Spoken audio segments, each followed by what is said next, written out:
I want to welcome you to the Ask Jeff YouTube channel. Here's today's question. Is cremation wrong? This is a great question. I'm going to answer it on several levels. I want to begin in Romans chapter 14. Now, it doesn't mention cremation in Romans 14, but here's what it does talk about.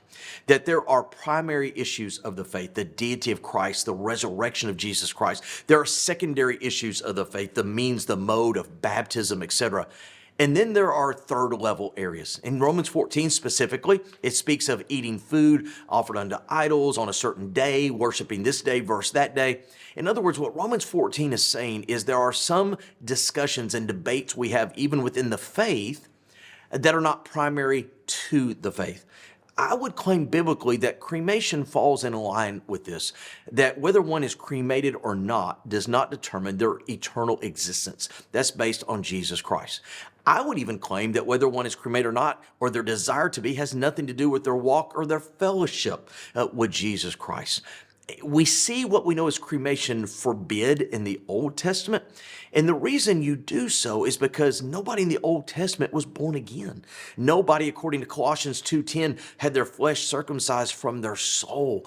And so really it's a matter of the soul and the spirit, which has nothing to do with cremation, because the Bible says in 2 Corinthians 5, to be absent from the body as a believer is to be present with the Lord. And so cremation, although it's become an issue of discussion and debate, and I hear it quite frequently, it's really a third level issue that is between you, whomever's asking the question, and the Lord. Here's the thing about Romans 14, 1 Corinthians 8, and other passages, is do not let one's decision on third level issues cause a stumbling block to somebody else. So just as a closing comment, if you in particular desire to be cremated, but your family's struggling with that, is it because Romans 14, they're kind of weak in the faith, you may be mature in the faith? Basically, those passages say that you and I should not use our liberty to cause a stumbling block. So if you're saying, man, cremation's not that big a deal, who cares? I'm already with the Lord, but my family's struggling with it, then why would you cause your family to stumble? Just kind of come alongside of them. Cremation, as a whole lot of issues, is not first level, it's not second level, but it should never become a stumbling block to anybody. Great question. If you have one, send to askjeff.net. Maybe your question will be tomorrow's.